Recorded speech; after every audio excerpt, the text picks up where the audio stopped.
very tired and you want to sit down, can you please let me know? And just tell me, Paul, I cannot continue the tour. Can I sit somewhere to rest? Now, if you tell me, I will try to find a place for you to sit and wait for us while we continue the tour. Okay? Now, if you suddenly disappear, and I find that when I count you are missing, then what will happen is I have to stop the tour again and go and look for you. And again, I think that's not fair to the rest of the group, but it is my job to make sure you are there. Alright, so can I have your agreement that you will always tell me if you need to take a break? Hands up. Yeah. Thank you very much. Before I do anything else, on your left, please take a look. Ladies and gentlemen, this is the Jewel.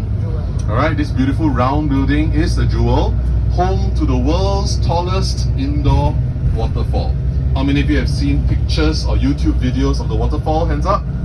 Hands up, hands up. Oh, good. A good number of you. Can I tell you the actual one? Much nicer.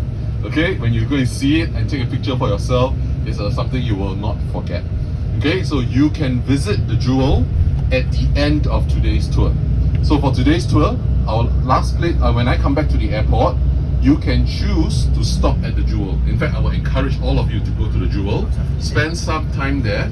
Jewel is outside immigration, right? So you don't need to worry about passport. So go and do what you want at the Jewel, and when you are ready, I'll tell you what time you need to go back to your terminals. So for example, right now, on your right is Terminal 3, on your left is Terminal 2, behind Jewel is Terminal 1. Very easy. Jewel is in the middle, Terminal 3, Terminal 2, Terminal 1. Terminal 3 and 2, very near, 8 minutes walk only. Okay, I will show you again when we come back to the airport. Terminal 1, even better, across the road. Okay, so whichever terminal you belong to, when we come back from our tour, I will let you know how you can go back to your terminal. Okay? Right, so, yes, as you come out of this tunnel, can you please keep your eyes on the left, especially the little children? Do you see anything interesting on your left? See a van, a car, a cab, some beautiful trees, pink bougainvillea flowers, bus stop, some of our workers. Are you sure you saw a dinosaur? Who saw a dinosaur? Hands up. Who saw a dinosaur? Excellent. Okay, the kids are okay. Adults, you're dreaming. Okay? Alright, yes, ladies and gentlemen, you saw a friendly, I hope, airport dinosaur. So the question, of course, is why do we have dinosaurs at the airport? Actually, you got the answer already, right? Who was the most excited? Our children, right? So you realize that for us, the Singapore airport is a very popular family destination. So Singaporeans do come to the airport for fun. Okay, and I know that many of you will never think of going to your airport for a fun day out. Right? It's only to go there for traveling or to meet some friends. Now, it's quite different, I can assure you. In Singapore airport, right, we will go to the Jewel to enjoy the waterfall. I've been a guide and I've seen the waterfall so many times, but I still enjoy it every time I look at it. Right? And they change the theme every year, every month. Right now it's a special theme, Super Mario Brothers. Nintendo World just started 2 days ago. So if you're a Nintendo fan, you've got lots of nice pictures to take. Thanks. Okay? So we go to the airport for dinner, for lunch with friends, visit the waterfall, and would you believe we go to the airport for grocery shopping? Okay? And the prices at the airport are normal grocery prices, not tourist prices. Right? Because there's a supermarket at basement 2. Let me give you a tip now for some shopping. Supermarket at basement 2. That supermarket is our regular supermarket. If I were to buy a packet of rice near my house for, let's say, $10, if I go to that supermarket, it's the same price. Okay? So if you're looking for some basic, simple souvenirs, local snacks, make sure you go to basement 2, look for the big supermarket there. Why the dinosaurs? The dinosaurs are part of a 1 kilometer road where there are 20 dinosaurs, basically for families and young and hard to enjoy. So we encourage Singaporeans to come here to cycle, to walk or go for a jog with their family and friends. Along from the airport, you can jog along a 20-kilometer path down the east coast of Singapore, which you will see in a short while. Okay, so it's a nice day out if it's not too hot. And right now, I know you wouldn't do it today, but if you do transit in Singapore again, they've given a free offer for tourists, 2 hours free bicycle rental. Right? They have a 2-hour free bicycle rental for you to enjoy the dinosaurs as well as the East Coast. Right? So if you're interested, when you go back to the airport, if you still have lots of energy, approach the information counter, ask them how to go towards the bike rental station. Okay? It's at Terminal 4.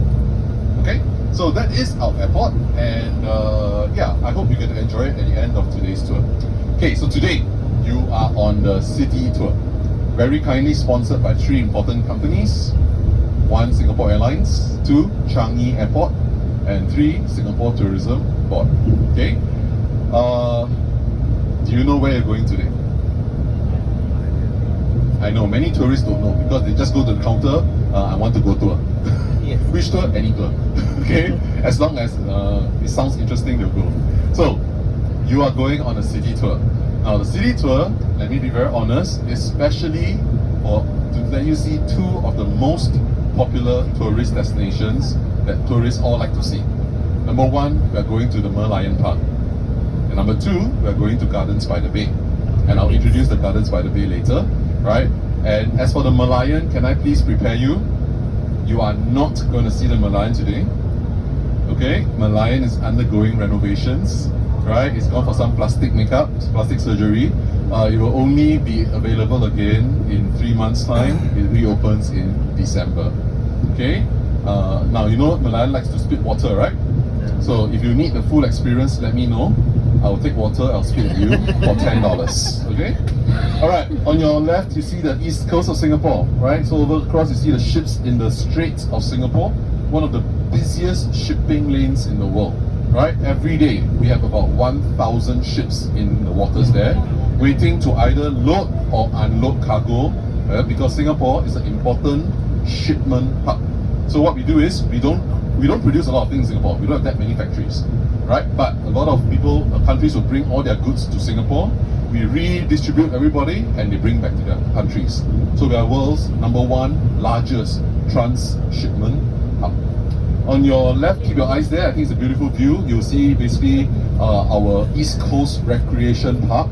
This is the beach area where Singaporeans will spend our weekends. Today's a weekday. You will not see many people, but you might see some people still cycling, camping, because we are at the start of our school vacation time.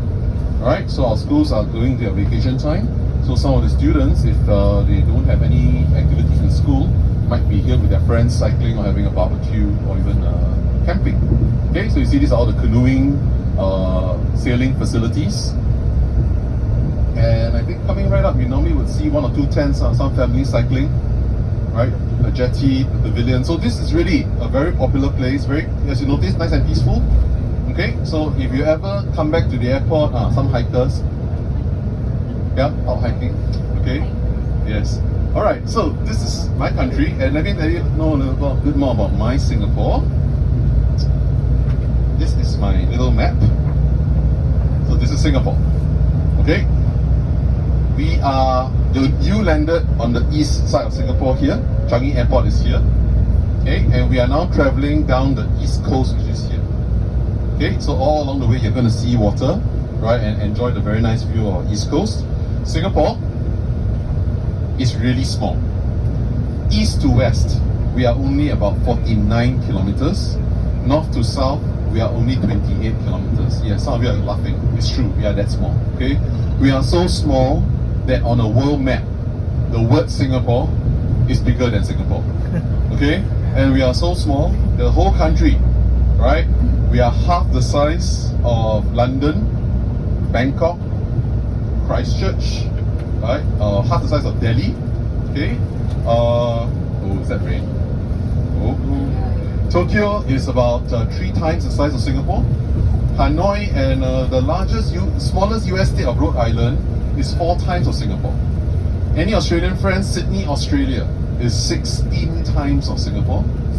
And Beijing, China is 22 times the size of Singapore.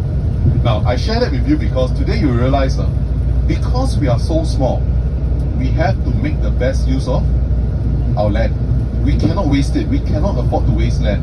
So everything you see along the tour today, if you just open your eyes, you can ask me questions anytime. I welcome questions. If I don't know the answer, I promise you I will bluff you. Okay? So, any questions you have, let me know, because you will notice the way we plan, the government has planned Singapore is really because we don't have much land. Okay, and a very good example is the road that you're on right now. It didn't used to be road. It used to be sea. The whole road from the airport to the city, this expressway that you're on, all used to be sea. In fact, the original coast of Singapore, 500 meters that way. Right? 500 meters that way is the original seashore. Everything that you're on right now all used to be sea. Okay, so we need to reclaim a lot of land, and in fact, until today, Singapore has grown over the last 60 years. We are a very young country, but in the last 60 years, we put on some weight. We have increased by about 25%. Alright, which means that originally we were about 500 square kilometers. Today we're about 750 square kilometers. And we are still growing a little bit. Right? We had to stop growing because our neighbors are complaining. It's true, because if we increase our land, we eat into their sea space. So some of the neighbors are a bit unhappy about it. We understand, so we now have to control it. Please look on your right. Another example of what we do when we have so little land. You see all these buildings in red, brown red. Okay. Before that, this area here, this is actually a school. It's what we call a junior college for 17, 18 years old. I know because this is my school when I studied here. Alright? One of my favorite places, because when we are bored, we just go to the beach for a walk. Alright? It's the only college in Singapore next to a beach. Alright, on your right, these buildings in blue. Ladies and gentlemen, 90% of our population live in like this. We basically all stay in high-rise public housing. Now, take a look at this. How old do you think these public housing are? How many? 10 to 20 years old? Hands up. Nobody. Okay, at least got one. 20 to 30 years old? Okay, quite a few of you. 30 to 40 years old? Wow, many of you. More than 40 years old? One, two of you. Man, you put your hand 2 times. You cheated. Okay. I'm sorry, you cannot join my tour. I know a lot of cheaters. Ladies and gentlemen, all this public housing you see here are about 45 years old. Do they look 45 years old? No. Well, for 2 good reasons. Number one, every 5 years they paint it, especially near elections. No, that's not true. They do paint it, not always near elections, but mostly near elections. Okay, but alright. And the other reason is very simple. You know, in many countries, public housing is not where you want to stay, right? It's mainly for maybe the lower income people. People cannot afford their own home, they rent the place, they stay there. And in many countries, public housing is not popular. In fact, when we became an independent country in 1965, we're very young, we're not even 100 years old. Singapore is only 58 years an independent country. Okay? Before that, we were under which country? Malaysia. No, we weren't under Malaysia. We joined Malaysia for 1 or 2 years only. But before all that, we were under who for 550 years? British, right? We were a British colony for about 150 years. Okay? So, before the British allowed us to become independent, or we broke away from the British in the early 60s did a study. The government did a research, and the report went back to the British government and said that Singapore's housing is one of the worst in the world. In fact, Singapore is one of the worst slums in the world, right? And I've seen pictures, right, where basically people really living in huts, sometimes not even proper houses, right? No proper sewage, no proper water. It was bad. So in 65, when we became an independent country, the first thing that our country had to do was housing, settle housing. And because we are so young and we don't know what to do, the truth is we don't know what to do. We send people around the world to look at what other countries were doing. US, UK, Europe, right? And it's quite interesting because almost every country told Singapore, don't build public housing.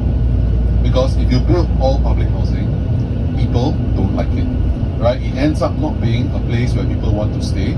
It ends up being a place that people avoid. Now, when the government officials came back, they realized that they really had no choice because the housing in Singapore was really bad. So they built public housing, but they made one change. And I think this change made a very big difference. They make sure that they didn't rent public housing. In fact, they allowed people to own our public housing. So when they started building public housing, one important rule they have is they want to let Singaporeans own our homes. They will build it, but they want us to own it. Okay? In fact, today, as I mentioned, right, 80% of Singaporeans live in public housing. 90% of us own our homes. Right? Now, what is the difference between owning something and renting something? Which one do you take care of? The thing you own. Obvious, right? I mean, we rent a car, we don't even care what happens to the car, so we return the car. But if we own the car, oh no, somebody sneezed on it, we correct? So that's the same thing.